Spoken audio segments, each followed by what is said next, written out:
Coming up on Locked On Dodgers, the Dodgers are down 3 games to 1 to the Braves for the second straight year after a real clunker of a game 4. We'll try to talk ourselves off the ledge and maybe talk some of you off the ledge along the way. So let's get Locked On Dodgers.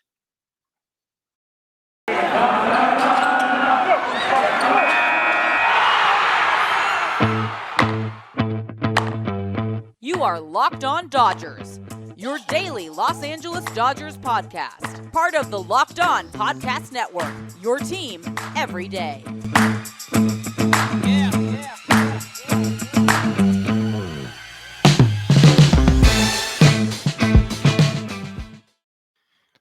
Hello, Dodger fans. I am Jeff Snider of Baseball Essential, and this is Locked On Dodgers, part of the Locked On Podcast Network, your team every day. Vince and I are doing a split episode, so he will be with you for the second half of this show. I joked yesterday that I might make him do the whole thing by himself if the Dodgers went down 3 games to 1. I didn't follow through on that threat, but unfortunately, the Dodgers are down 3 games to 1. But I want to thank you for making Locked On Dodgers your first listen every day.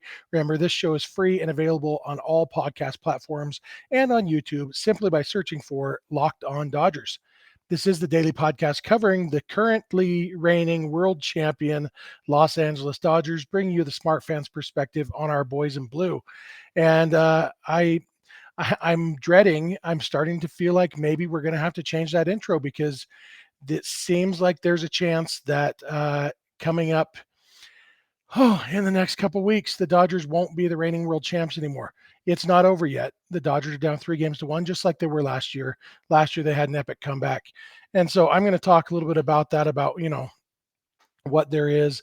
I know, annoyingly optimistic at times, and I guess I'm sorry for that. But you know what? Today, there might not be as much optimism as you might expect from me.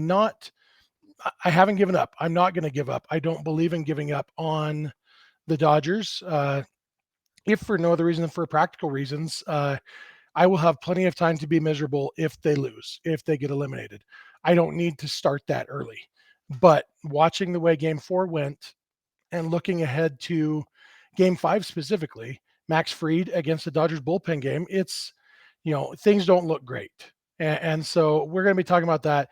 We'll talk a little bit about this game, Game 4, how it went, what went wrong, and, try not to rehash too many of the things we already talked about. But I also recognize not everybody listens every day or watches every day, although, you should, I guess. If this is your first time listening or watching, I hope it's not too much of a bummer. I hope you'll come back. We do talk Dodgers 5 days a week, even in the off season. We're here all the time talking Dodgers, and it's a blast. We love doing it. Even though days like this, it is a little bit bittersweet because, hey, we got to watch a baseball game. We get to talk about baseball, but it was a stupid, dumb baseball game, and that's frustrating. So the Dodgers lost 9-2. It was close-ish until the top of the ninth. It was 5-2, which is, what the Dodgers came back from in Game 3. It's still, 5-2 felt pretty daunting. And then Tony Gonsolin got roughed up in the ninth inning and gave up 4 runs. Ended up 9-2. And ultimately, the Dodgers went down with a whimper in the ninth inning, in the bottom of the ninth. Justin Turner got hurt late in the game. Dave Roberts has said that Turner is done for the postseason, whether that's one more game or, could be as many as 10 more games. But either way, Justin Turner's done. They're going to replace him on the roster, which officially makes him ineligible for the World Series roster, even if they are to make it, which is a bummer. On the field, it's not as big a deal because Justin Turner hasn't contributed, but also we've mentioned several times, one of the keys to the Dodgers coming back is Justin Turner contributing, and whoever replaces him on the roster is unlikely to contribute at the level that we were hoping Justin Turner would. And so, Dave Roberts said Billy McKinney or Zach McKinstry or even Andy Burns might be the replacement player. And so really it's a bench player, and they're going to be putting, with Max Fried going in Game 5, AJ Pollock was going to get the start anyway. Albert Pujols is going to get the start at first base anyway. And so, what we're going to have is Pujols at first base, Trey Turner at second base, Corey Seager at shortstop, Chris Taylor at third base, AJ Pollock in left, Cody Bellinger in center, and Mookie Betts in right. That's going to be the starting defense, obviously Will Smith catching, and that's a team that can absolutely beat the Braves, and that's kind of the thing I've been preaching the last couple days of win today. That hasn't changed. It just means they have to do it 3 days in a row, and they can do that. They did it last year. I do believe that this Braves team is a better team than last year's team, even though they're missing Ronald Acuna. They're more balanced. They're more last year they had Acuna and they had Freeman who won the MVP award, and everybody else was kind of role players. And they had good players. They have good players, but Austin Riley wasn't Austin Riley last year. Dansby Swanson wasn't as good as he is this year. Ozzy Albies was better this year. And then that outfield of apparently Eddie Rosario is the best player in baseball. I missed the memo until I mean I've gotten the memo in this series and I don't like it. I wish I had been asked for my input on it because I would have lodged a formal objection to it. But they didn't ask me. So apparently Eddie Rosario is the best player in baseball. Uh, you know, Adam Duvall, Jock Peterson. This Braves team is a well-balanced team. And so beating them 3 games in a row is not going to be easy. Doesn't mean it can't be done. And like I said, I'm not going to give up until the final out is made. And I'm still hoping that final out is the Dodgers celebrating on the field after winning the World Series. And until that's no longer a possibility, that's what I'm going to be hoping for. And I'm just not quite as confident. Although I have to be honest, last year at this point, Vince did a solo episode where he talked about the Dodgers' path to victory, and I got to be honest, I was not as optimistic as Vince was last year, which is weird because normally between the two of us, I'm more optimistic than him. But for it might have been something about the fact that Clayton Kershaw got roughed up in Game 4 last year, and I have this emotional connection to Kershaw that it makes it hard for me when Kershaw struggles. I have a hard time getting past that. And so I was bummed for multiple reasons after that game last year.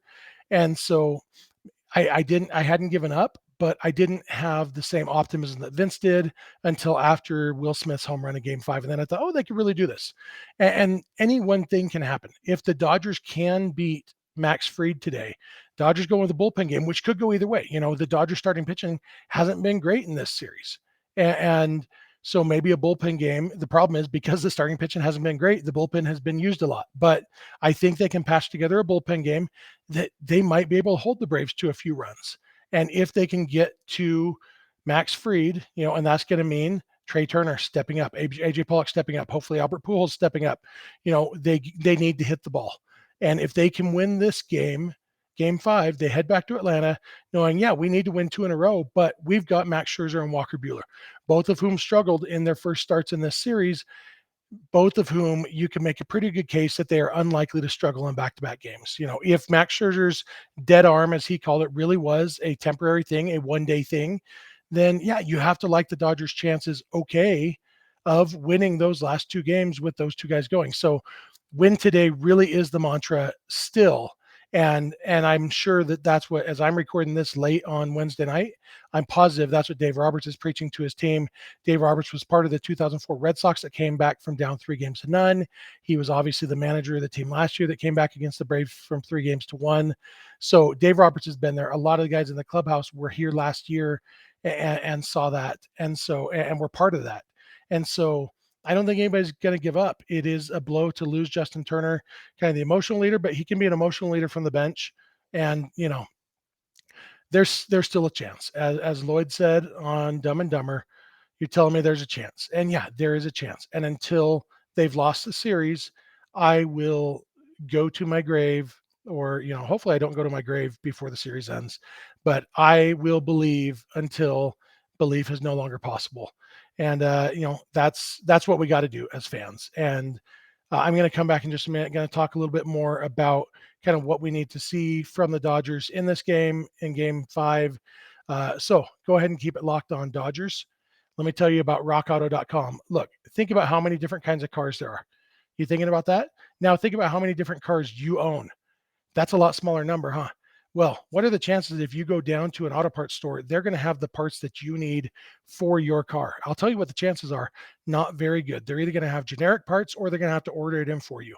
And they're going to ask you silly questions. Is it a LX or an EX? You're like, I don't know. It's a car.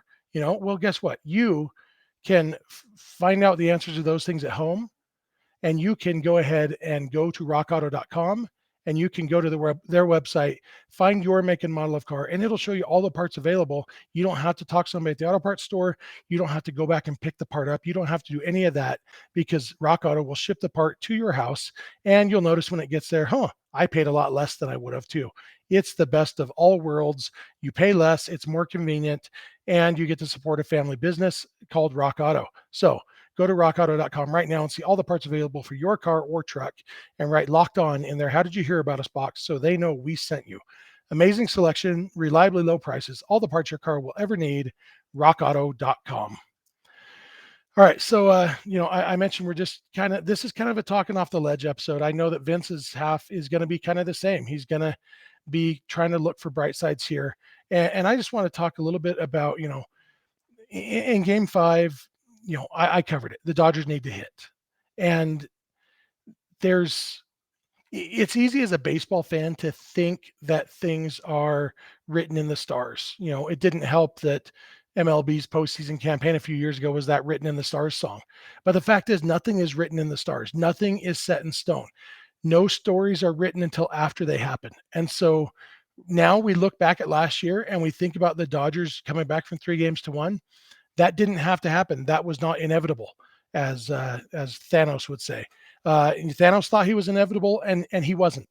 Nothing is inevitable. Nothing is set in stone.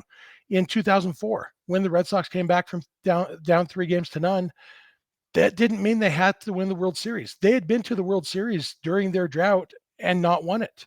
Nothing was set in stone. The fact that they then swept the Cardinals, that worked out for them. But so right now, it feels like, there's this narrative that the Dodgers, the pitching, they just got overworked. Dave Roberts may use the starters in situations that he shouldn't have in relief, and they just didn't have enough pitching because of injury and because of Trevor Bauer's mess and all of that. They just ran out of gas. That feels like the story that is, but guess what? That story is not written yet. The Dodgers story isn't over until it's over. And we don't know what the ending is going to be.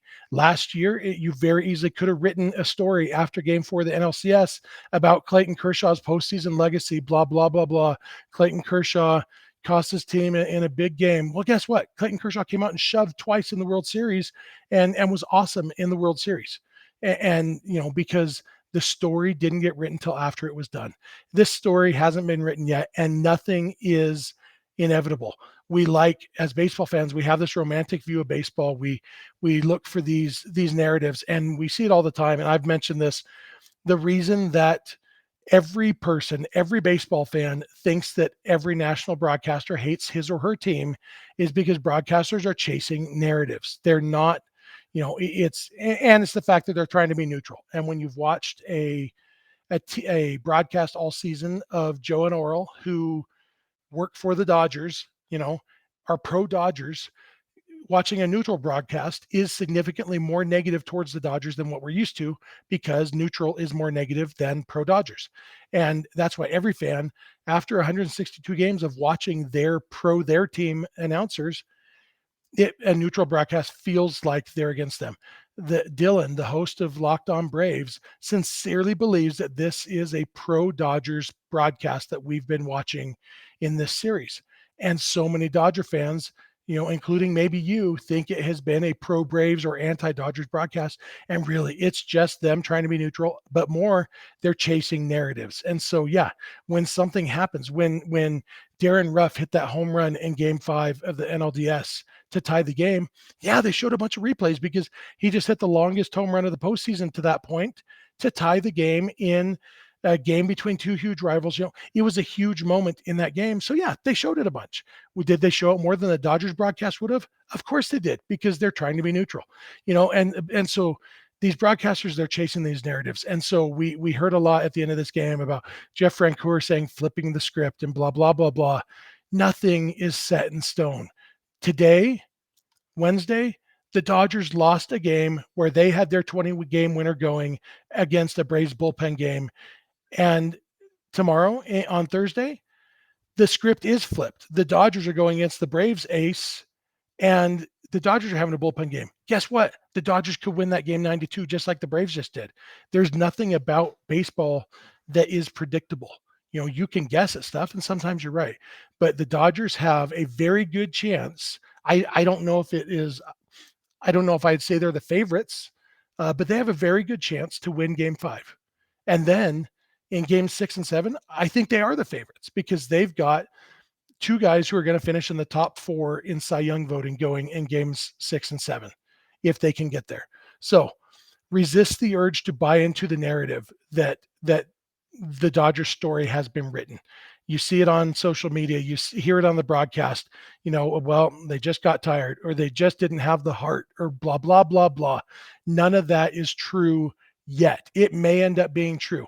The story of this postseason may end up being that the Dodgers just didn't have the pitching to get through, even though really, if the offense was doing better, that wouldn't be the issue. But whatever the true story is going to be, we don't know yet because it hasn't been written yet. And so I would encourage you to keep believing, just, because like I said, we will have all off season to be miserable if the Dodgers don't win the World Series. That's the way life is.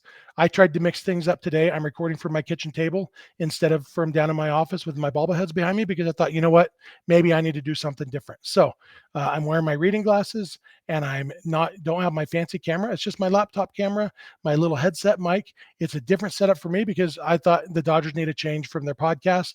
And so here I am doing my part, and I'm going to keep believing until belief is no longer reasonable. And I encourage you to do the same. And with that, I'm going to step down. Vince is going to come along. He's going to have plenty of stuff to say to you guys. Maybe some of along the same lines. I'm interested to see what Vince's mindset is. Like I said, last year he was more optimistic than I am. I don't know how he's feeling right now, and I'm excited to watch or listen tomorrow morning when this comes out, so I can find out how Vince is feeling. But I do want to thank you guys for making Locked On Dodgers your first listen every day. Our numbers have been great, and it's not about the numbers. It's about knowing that we have thousands of you every day listening to us talking Dodgers. It means the world to us. I hope you guys know that. We love doing this show. We love talking to you, and it means a lot to us that you take the time every day to watch and listen to us. And that means so much to us. So thank you for that. I just want to throw that in. Vince will throw in more of that at the end, like we usually do. But thanks for making us your first listen every day. And Vince will be along in a minute. BetOnline is back and better than ever. They got everything you need for your basketball and football needs. But with the basketball season underway, they got more props, more odds, and more lines than ever before. And it remains your number one spot for all your basketball and football action this season. So head over to BetOnline on your laptop or mobile device. Check out their new interface, new website, and new look. And then you can sign up and receive a 50% welcome bonus on your first deposit. Just use the promo code LOCKEDON. That's promo code Locked On for a 50% welcome bonus on your first deposit. From basketball, football, baseball, postseason, NHL, boxing, and UFC, right to your favorite Vegas casino games. Don't wait to take advantage of all the amazing offers for the 2021 season. BetOnline is the fastest and easiest way to bet on all your favorite sports. BetOnline, where the game starts.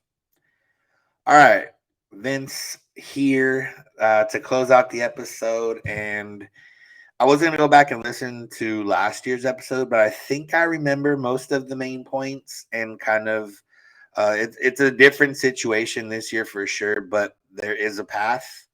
And, that's what I'm going to be here to talk about. The Dodgers could very well lose tonight and see another team celebrate on their field, and the season ends right then and there. And, maybe some people expect that. And honestly, as Jeff talked about, Max Fried versus a bullpen game, that might be what's expected in general. They probably won't be the favorites in the actual game. They're definitely underdogs to come back in the series. And, yeah, we're not going to focus on that because if that happens, it happens. And it's not going to be because of any reasons we bring up. It's going to be because of the reasons we've already seen. The Dodgers offense being non-existent and maybe the bullpen being a little bit overworked and guys are not effective. But we're not going to talk about that. We're going to talk about the path. the path to a game 6, the path to a game 7, the path to the World Series. But we're going to start with the path to a game 6 since we do have a podcast tomorrow night. And last year, I believe the way we sent it out was going into a weekend, so I kind of had to give the path all the way. But we're gonna go path to a game 6, and then hopefully we get to talk about a path to a game 7 after that in tomorrow's episode. But we'll have to get through game 6 first. The biggest thing will be, Justin Turner out of the lineup. And yeah, like Jeff mentioned, he hasn't been hitting, so it might not be the worst thing for the Dodgers lineup at the moment. Defensively, he's had a couple of struggles, and maybe Chris Taylor, who I'm assuming is going to play third base, a little bit better right now defensively. We're already going to have a stronger defense in the outfield with Cody Bellinger out in center and Albert Pujols at first base, which doesn't help the infield defense, but the infield defense hasn't really been an issue right now. And maybe a Justin Turner. If Kershaw wasn't already a rallying cry for this Dodger team, maybe Justin Turner becomes that rallying cry for this team. Let's win for Justin. Let's win for Kershaw. Let's win for Muncy, because realistically, I don't think, even if the Dodgers pull this off, I don't think Muncy's going to play the rest of this season either. So, rallying cry. You need things to rally around, and whether you believe that that's an actual thing, or whether you believe that that's something that accounts for something, what have you got to lose? Yeah, what have you got to lose to have a rallying cry? So those three guys, big rallying cry. Dave Roberts, after in his post-game press conference, said that he didn't have a speech prepared. He didn't have a speech ready to go. He didn't think that he was going to deliver a speech. And, most of these guys were here last year. They know the deal. These are grown men, professional athletes. If a rallying cry and a speech, it might be a little bit overkill. They know what's on the line in game 5. They know, what's coming to it. And, some of the stuff I see is these guys aren't trying to lose. They don't want, Trey Turner doesn't want to be bad right now. It's just a matter of how it goes, whether it's pressure, bad timing, bad luck, a combination of all those three. They're in this situation, and I do remember one of the main points I made last year was the path is there, but the margin for error is very small. And this year, even more so, the margin for error is super small. Last year, just think about all the things that had to happen for the Dodgers to win those 3 games. Think about the base running blunders that the Braves made. Think about the great plays that the Dodgers made. Think about the clutch hits that came. Will Smith off Will Smith. Kike in game 7, Cody in game 7. Jansen kind of being rocky throughout the postseason, and then shutting down game 5 and 6, regardless of what the score was. He shut it down and things like that. So starting with this game 5, one at a time, that's the mentality. You can't think about, we have Scherzer and Buehler waiting in game 6 and 7. You got to get to game 6 and 7, and you got to get through game 5 in order to push that. You don't want to lose on your home field. You don't want to see another team celebrate on your field. That's enough incentive right there. You want to win it for the guys that are hurt. You want to win it for Dave Roberts, who most of these players love. You want to win it for the fans. You want to win it for yourself. You want to win it because you want to win. You have to want to win, and these Dodgers want to win, regardless of how it looks, or if you think there's body language or whatever the case is. Dodgers got to get up. It's game 5. Do or die, backs against the wall. All the cliches are out there, and go handle it. So talking specifically about the game, the Dodgers, I don't think that they're gonna have an extra arm, and realistically, they can get through this game without needing an extra arm, because if somebody gets hurt, even if it's not a real injury, they cannot be on the World Series roster either. So I don't think Tony Gonsolin might be the only arm that they'd be willing to sacrifice in that sense. He hasn't looked that great this postseason. They could get a guy like Mitch White up. They could get a guy, I don't remember who. Mitch White is one of them. They have David Price there. They have, I guess technically Victor Gonzalez, Darian Nunez, Andrew Vasquez. But if they decide, pull the plug on Gonsolin in 2021, and maybe try to get an extra arm up and use that to help out over these next potentially 3 games, I think Gonsa would be the guy. And there's no Bolt guy that's set for Game 5, but the Dodgers have a lot of guys that didn't pitch in Game 4, and that's where they're going to have to live. Alex Vesia, Blake Trinan, Corey Knebel, Joe Kelly, Kenley Jansen, Bruce Dart Gratterall. Those are guys they're going to have to use, and they're going to have available. They didn't pitch in the game, so they have a day off. They have a day off the next day if they win, and you got to get 27 outs. That's Dave Roberts has talked about this before. A lot of managers talked about this before in these types of games, bullpen games. You're kind of scripting for 27 outs. Now, that is not always going to go by script, because ideally you'd use every pitcher and nobody would give up any hits or any runs, and you get your 27 outs very easily. But some pitchers are probably scripted for 3 to 5 outs, 3 to 6 outs, and they might not get those 3 outs. But the next guy who was only scripted for 3 outs might end up getting 5 to 6 outs, depending on how things go. So I think that where you feel comfortable on the pitching side is those names I just mentioned. The Dodgers' best relievers are available. Vesia, Trinan, Knebel, Kelly, Jansen, Gratterall. And then you got Brule, Bickford, and Phillips, who didn't pitch yesterday. He'll be available. He looked really good in his outing. Brule's looked really good so far. He's a lefty. He's young. He'll be able to go. Phil Bickford's been a guy that they've hitched the wagon to all season, so he'll be ready to go. So it's all arms on deck, other than probably Tony Gonsolin. All arms on deck. The Dodgers' first bullpen game went pretty well. They had the Braves on the ropes. They were very close to winning that game against Max Fried. Same situation, just didn't work out in the end because of the offense, which I'm going to get into right now. But pitching wise, they can do this. They can hold the Braves to 2-3 runs or less. And give the offense a chance. And that's what you got to hope for. That's what you got to hope for. You got to hope your guys show up. You got to hope that, your relievers get the outs. You got a plan of attack, and you got to go after it. Now, when it pushes to the offensive side, this is where you need the help to come in. The pitching side, the starters have faltered. A couple relievers here and there have faltered. But for the most part, the Dodgers relievers have been very good since the wild card game all the way until now. And that's where you have the hope, or that's where you have the confidence. Where you have the hope is in the offense, and the offense figuring it out. A lineup consisting of Will Smith, Albert Pujols, Corey Seager, Trey Turner, Cody Bellinger, AJ Pollock, Chris Taylor, and Mookie Betts. That's a lineup you have to have hope in. That's a lineup that you have to believe that they can get 5 runs total. It might not be 5 runs off Max Fried, and it might not be, 5 runs off the bullpen, but it might be 2 against Max Fried, and it might be 3 against the bullpen. And 5 runs should win you this game because of the confidence you have in the pitchers you have available, and playing at Dodger Stadium, and hopefully having a strong crowd behind you.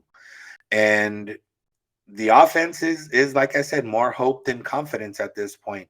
Cody Bellinger's look good, but he's also going to be facing Max Fried, a lefty, who could give him issues. Mookie Betts has been one of the Dodgers' best hitters this entire postseason. He has to get it going. He's at the top of the lineup. He's got to get it going. I'm interested to see what they do with Trey Turner. They asked Dave Roberts about lineup construction and if he was going to move it around. He said, Belly in center and Pujols at first, and maybe probably Taylor at third, but he didn't say in what order they were going to bat, which makes it seem like dropping Trey Turner in the order is something that's possible. And honestly, I think they got to do it. He's kind of sucking the fun out of the 3-hole. Even if Mookie Betts gets on, Seager gets on, Trey Turner is basically an automatic out at this point, unless he hits a little dribbler like he did the other day and gets infield singles. So whether it's pressure that he's putting on, whether it's just a slump, whatever the case is, this is do or die, and you can't, F your feelings for the most part. F anybody's feelings right now. If you got to move in the lineup, you got to move in the lineup, and you got to contribute wherever you're moved. And that's kind of where it's at. Pollock had a nice big hit the other day. Hopefully that'll keep him. He's been looking better since the NLDS and wild card game early in those. Chris Taylor's had not a great game, popping up a lot of pitches. The first pitch a couple of times in last night's game, but he's been pretty hitting the ball pretty solid most of this series. Will Smith had a hit the ball very solid there in the ninth inning, just wasn't quite enough. Corey Seager's had some home runs in the first inning. Hasn't done much beyond those home runs, but he's a guy that can deliver damage when need be. Albert Pujols, I honestly don't have too high hopes for him. He did get a single in last night's game, so maybe he will see the ball a little bit better. And Fried's a guy who is not going to blow it by you, and has a curveball that potentially could. We saw the curveball last year against Seager. He hung it a little bit up in the zone, and Seager took it out the second time they faced him. And that's where you got to get that hope from. And then you got who else? Well, you'll have whoever else that's about it. But the path is there for the game 5.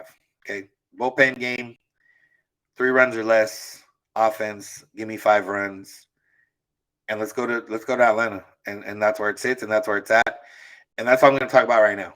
I'm not going to talk about a game 6. No, I'm going to talk about a game 7. There's game 5, one at a time. That's the path. 27 outs from your 6 best relievers, 6 to 7 best relievers. 5 runs from your offense of guys, a batting champ, 2 MVPs, and a bunch of other good players, all stars, and all that jazz. You got to produce, and you got to just have a little hope, have a little faith, have a little. This is the faith that we're putting on. We're maybe grasping at straws here as Dodger fans, but you got the Nightingale curse. He said, "Put the ice on champagne." You got the Nightingale curse. You got the Atlanta sports curse. 28-3 the Falcons. The Braves won 14 divisions titles in a row. Won one time. 3-1 last year. I'm sure there's other Atlanta. The Atlanta Hawks won a lot of games that one year. Won like 60 games. Lost in the first or second round.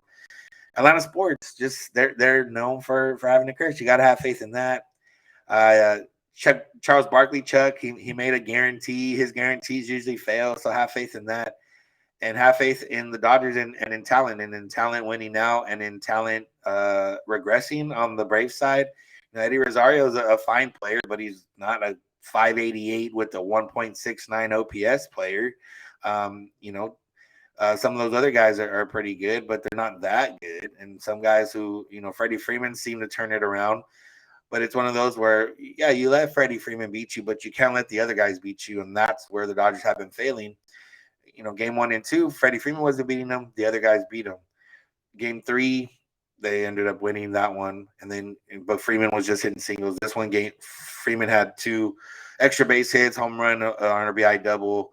And let Freeman beat you. Let him beat you with nobody on base, and challenge them that way.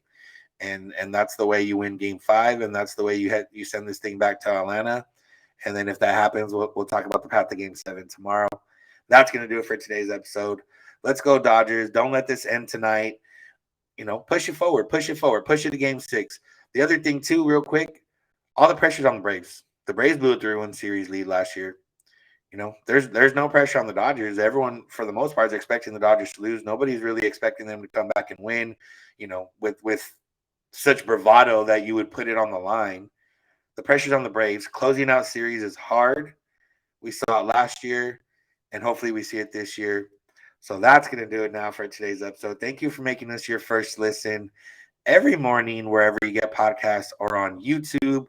We appreciate it very much. Tomorrow we'll be here to talk about hopefully a game 5 victory. Let's manifest it, put it out there, a game 5 victory. If not, it might just be Jeff and I crying for 20 to 30 minutes. But hopefully not. No, let's put it out there. Game 5 victory. That's what we'll be talking about tomorrow. So let's go get it. Make your second listen of the day Locked On MLB with Paul Francis Sullivan, a.k.a. Sully. He brings you his unique perspective on the major leagues past and present. That's also free and available on all platforms. All right, let's go. Thank you for making us your first listen. Subscribe to Locked On Dodgers wherever you get your podcasts and on YouTube. You can follow us on social media, Twitter and Instagram at Locked On Dodgers. Jeff is on Twitter at Snydog. I'm on Twitter at Vince Samperio. You can always send us a text or leave us a voicemail at 323-863-LOCK or you can send us an email, lockedondodgers@gmail.com. Those are all the ways to get a hold of us. We're here every weekday morning, and we hope you'll be with us when you get in your car or if you're at home. Terry Smart Device Play Podcast, Locked On Dodgers. And remember, you don't have to agree, you just have to listen. Have a good one.